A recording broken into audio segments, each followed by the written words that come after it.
Well, things could, things could, and I say could, be potentially very interesting tomorrow, as the government has announced that there will be a 3-line whip.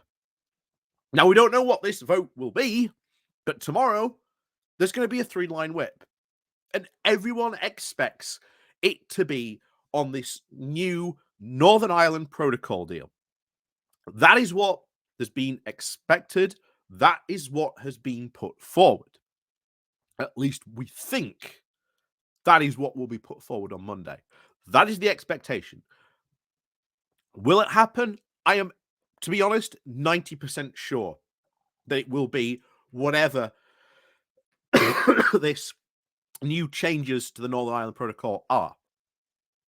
And unless Sunak backs down from it, which it seems that last week was the intention to have it released on Monday, but apparently he has been, shall we say, essentially doing the rounds to essentially try and make sure that this bill passes, and has been trying to sort of negotiate with the EU.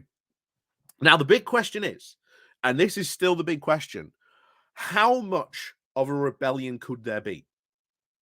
Because we certainly know the ERG are looking at this going, well, we don't know what it's going to be yet, but we're unsure. But you've got people like David Davis, who came out and said something very interesting today as well. But we'll be going over what he had to say in a bit. But this does represent something interesting that is happening in the Tory party, that we are seeing Tory Brexiteers being prepared to soften their stance on Brexit because they are, quote, desperate to move on from what we are hearing. That they are fed up of having these Brexit arguments and know that Brexit is failing. So they're desperately trying to move on the argument because they do not want to get to a general election again and potentially offer certainly Labour or even another party, mainly the Lib Dems, a massive chance to have a really good go at them for, well, essentially screwing up Brexit in a spectacular fashion, which is what they really have done.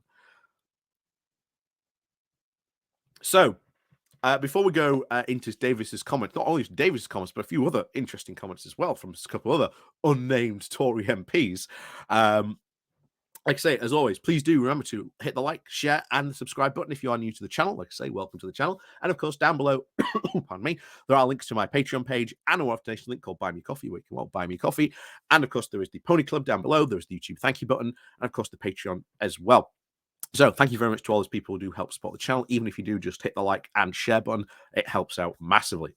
So, what has David Davis had to say? Remember, this is a hardcore Brexiteer. Remember, he resigned.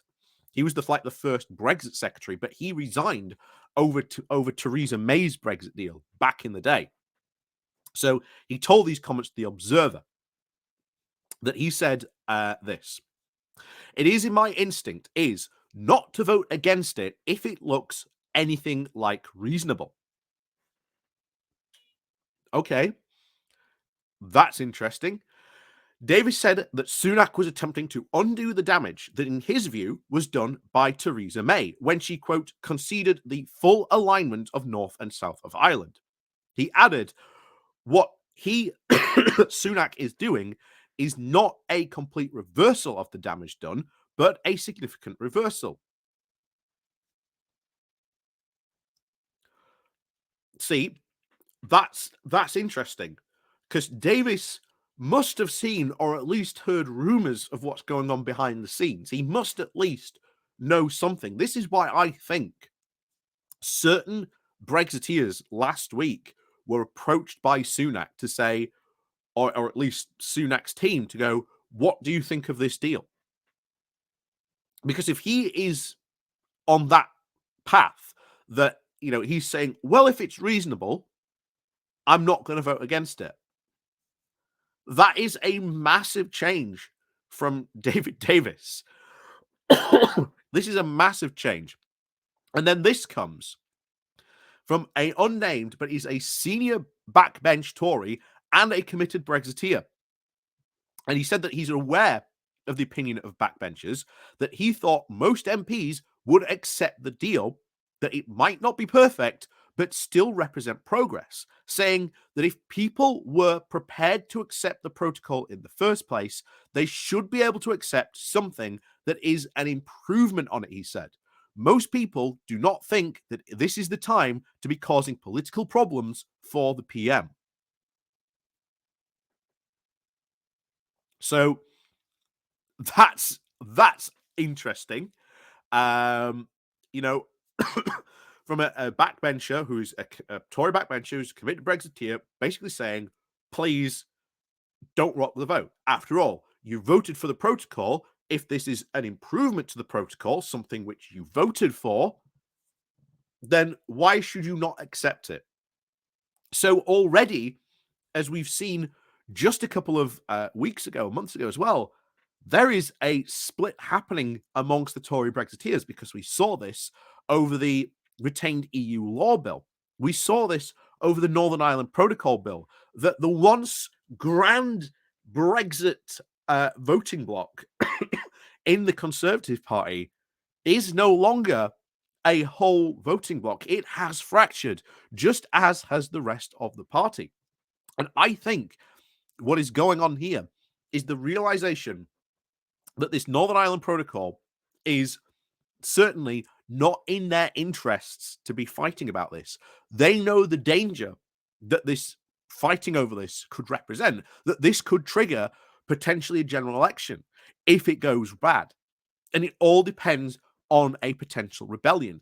If Johnson decides to make this a case for a rebellion, if he intercedes and starts causing trouble, then what could essentially be maybe a 10, 20 MP rebellion could be a bit more serious and maybe become a 30 to 40 MP rebellion, which is still a bit of a problem for Sunak, but it would mean that he would have to then rely on Labour votes to pass this Brexit deal, which we've seen from a couple of Conservatives saying that that is basically tantamount to political suicide, because he now has to rely on the opposition party to pass what is being trumped up as a very important deal. So the main government cannot pass an important deal because of rebellions on their backbenches, because of massive disagreements. All we're going to say is Monday could be very, very interesting. That's for sure. Very, very interesting. But the key takeaway, pardon me, the key takeaway for this is that there is a softening of stance on Brexit.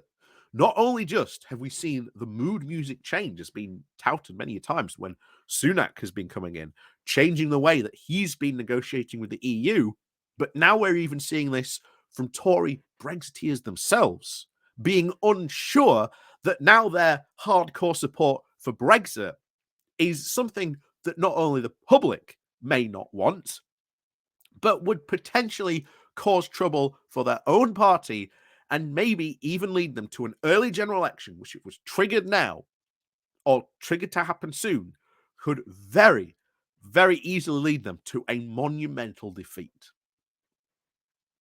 So, as always, thank you very much for watching. Please do remember to hit that like, share, and subscribe button. And of course, down below, there are links to my Patreon page and a notification link called Buy Me Coffee, make you want Buy Me Coffee. And as always, thank you very much for watching, and we'll see you all next time.